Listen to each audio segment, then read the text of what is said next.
आधी रात को मुंबई की सड़कों पर एक कार तेजी से निकली। उसकी ड्राइविंग सीट पर तन्वी और पैसेंजर सीट पर अंतरा थी। अंतरा की जिंदगी में आज ऐसी सुनामी आई थी जिसने उसकी पूरी दुनिया ही उजाड़ दी थी। एक बात बता कि आखिर ऐसा हुआ क्या जो तेरे घर वालों ने तुझे रात के 12 बजे घर से बाहर निकाल दिया? अंतरा ने अपना सर खिड़की के कांच पर टिकाया हुआ था। वो बिना पलके झपकाए दूर चमकती हुई शहर की रोशनी देख रही थी। हमेशा सुंदर दिखने वाली अंतरा की कत्थई आंखें आज रो रो के सूज चुकी थी। लग रहा था जैसे अब उसकी आंखों में आंसू भी खत्म हो गए थे। अंतरा आज के दिन को अपनी जिंदगी से हमेशा के लिए डिलीट करना चाहती थी, लेकिन तन्वी के सवाल सुनकर उसके दिमाग में आज के दिन की घटनाएं फिर से याद आने लगी। अंतरा की जिंदगी में इस सुनामी की शुरुआत आज शाम से हुई थी, जब हॉस्पिटल में उसके हाथ में एक टेस्ट रिपोर्ट था। उसमें लिखा था फैलोपियन ट्यूब ब्लॉकेज। इसका मतलब था अंतरा कभी मां नहीं बन सकती थी। रिपोर्ट पढ़ते ही अंतरा की खुशहाल जिंदगी में तूफान आ गया था। उसका शरीर सुन्न पड़ गया था। क्या होगा जब अंतरा के ससुराल वालों को उसकी इस रिपोर्ट के बारे में पता चलेगा? क्या वो अंतरा को अपनाएंगे या फिर होने वाला है कोई भयंकर तमाशा? मुझे तो पहले ही पता था कि खोट तुझ में ही है, तभी तो 4 साल से बच्चा नहीं पैदा कर पा रही थी। अंतरा अब तक अपनी बदनसीब जिंदगी पर ठीक से रो भी नहीं पाई थी, जब उसकी सास ने उसे सबके सामने जलील करना शुरू कर दिया। चल के बात करिए प्लीज। क्यों यहाँ बात करने में शर्म आ रही है? जब 4 साल से मुझे दादी नहीं बना पा रही थी तब तो तुझे शर्म नहीं आई? अंतरा अपनी सास के ताने सुन ही रही थी, तभी अंतरा ने हॉस्पिटल कॉरिडोर में अपने पति रुद्र को आते देखा। अंतरा उसे देखकर अपने इमोशंस को कंट्रोल नहीं कर पाई। अंतरा और कुछ नहीं कह पाई, लेकिन रुद्र ने ना तो उसे समझाया और ना ही उसके आंसू पोंछे। उसने अंतरा को अपनी बाहों से दूर कर दिया। रिपोर्ट पॉजिटिव आई। सच बेटा? हाँ। पता लाने की बहुत बहुत कृपया। अंतरा को कुछ समझ नहीं आया। दोनों किसी रिपोर्ट की बात कर रहे थे। तभी पीछे से एक औरत सामने आई। वो गायत्री बंसल थी, अंतरा की कजिन। जुग जुग जियो बेटी, जुग जुग जियो। आज तुम्हारी वजह से मेरा दादी बनने का सपना पूरा होने वाला है। मुझे पूरा यकीन है कि तुम्हारी कोख में लड़का ही है जो मेरे रुद्र के वंश को आगे बढ़ाएगा। अंतरा के ऊपर बिजली गिर गई। उसे यकीन नहीं हो रहा था कि उसकी अपनी कजिन, जिसके लिए वो बहन जैसी थी, उसी ने उसका घर तोड़ दिया था।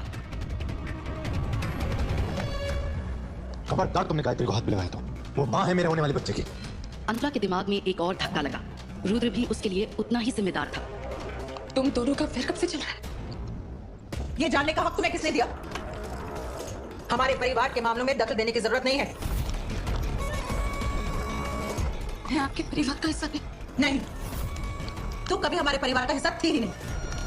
वो तो मेरे ससुर जी ने जबरदस्ती तुझे मेरे रुद्र के गले बांध दिया था। मधु आहूजा की आवाज बढ़ती जा रही थी और उनके आसपास लोग जमा होने लगे थे। रुद्र आहूजा एक मल्टीनेशनल कंपनी का सीईओ है और वो इस तमाशे को और नहीं बढ़ाना चाहता था। हम लोग कर सकते हैं, गायत्री को आराम की जरूरत है। हाँ बेटा। अंतरा के सारे सवाल अभी खत्म नहीं हुए थे, लेकिन उसने दुनिया के सामने अपना और अपने परिवार का तमाशा नहीं बनाया।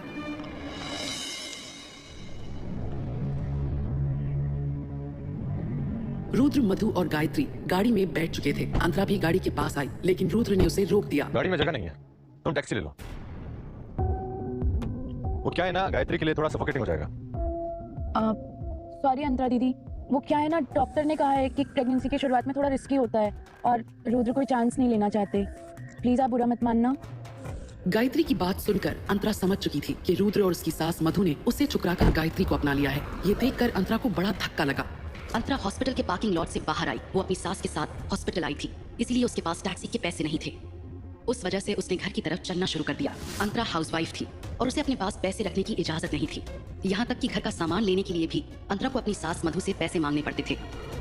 रुद्र को ये बात अच्छी तरह पता थी, फिर भी वो अंतरा को हॉस्पिटल में ऐसे ही छोड़कर चला गया था। पैदल चलकर 1 घंटे बाद अंतरा घर पहुंची। मधु और रुद्र को लगा था कि वो घर वापस नहीं आएगी, लेकिन अंतरा का उसके पति रुद्र के सिवा और कोई नहीं था।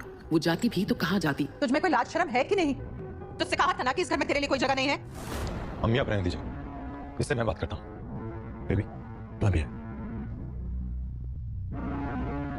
रुद्र ने अंतरा को ऊपर चलने को कहा। लो बेटा गायत्री, ये बादाम वाला दूध पी लो, बच्चे के लिए बहुत अच्छा होता है।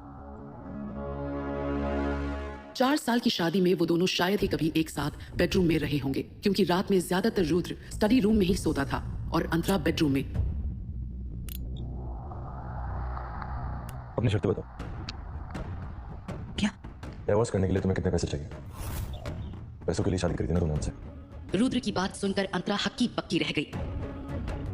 नहीं रुद्र, मैंने आपसे शादी इसलिए की थी क्योंकि मैं आपको पसंद करती थी और दादाजी की भी यही आखिरी इच्छा थी। बस करो, मैं अच्छे से जानता हूँ कि तुमने दादाजी का इस्तेमाल किया था मुझसे शादी करने के लिए, और दादाजी अब इस दुनिया में नहीं रहे, तो उनका नाम लेकर के मुझे ब्लैकमेल करना बंद करो और क्लियरली बताओ कि तुम्हें कितने पैसे चाहिए डिवोर्स के लिए।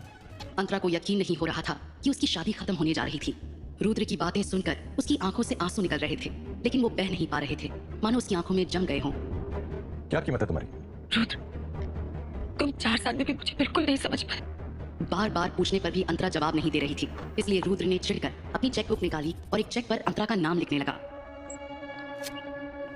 तुम्हें जो समझना है समझ लो, इसमें जो अमाउंट भरना है भर देना, मैं साइन कर दूंगा।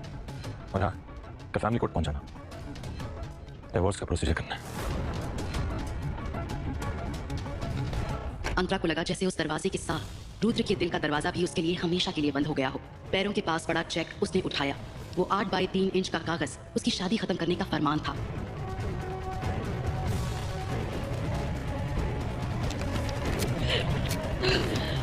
अब तक रुके हुए उसके आंसू अब बहने लगे थे। वो फूट फूट कर रो पड़ी, मानो एक पल में उसकी जिंदगी बिखरती हुई दिख रही थी। कुछ देर बाद दरवाजा खुलने की आवाज आई। उसे लगा रुद्र आया होगा। वो रुद्र से IVF ट्रीटमेंट की बात करना चाहती थी, लेकिन गायत्री को कमरे के अंदर आते देख अंतरा का गुस्सा बढ़ गया, क्योंकि गायत्री ही थी जिसने उसका घर तोड़ा था। अंतरा का गुस्सा गायत्री पर फूटा और उसने कहा, तुम यहाँ से चली जाओ, मुझे तुमसे कोई बात नहीं करनी। अंतरा के जख्मों पर नमक छिड़कते हुए गायत्री ने कहा, मुझे रुद्र ने यहाँ भेजा है आराम करने के लिए। उसने कहा कि अब से ये बेडरूम मेरा और उसका है।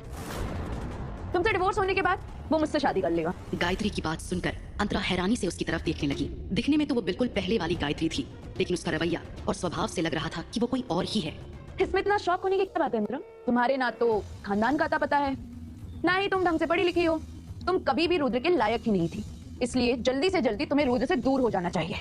भले मैं जैसी भी हूँ, लेकिन जब तक मेरा डिवोर्स नहीं हो जाता, मैं रुद्र की पत्नी ही कहलाऊंगी। और तुम चाहे जितनी भी पढ़ी लिखी क्यों ना हो, तुम रुद्र की रखेल ही कहलाओगी। अंतरा, एक वक्त था जब हम दोनों चौल में रहते थे और अब पाली हिल के इस बंगलों में रहते हैं, लेकिन तुम्हारी जुबान अब भी चौल वाली ही है। ऊपर के कमरे का माहौल गरमाया हुआ था, लेकिन उस बात का नीचे बैठे रुद्र और उसकी माँ मधु को पता नहीं था। तभी अचानक से उन्हें ऊपर से गायत्री की दर्द भरी चीख सुनाई देती है। रुद्र और मधु एकदम डर कर ऊपर की तरफ भागे। क्या हुआ था ऊपर के बेडरूम में? कहीं अंतरा और गायत्री के झगड़े ने कोई गंभीर मोड़ तो नहीं ले लिया?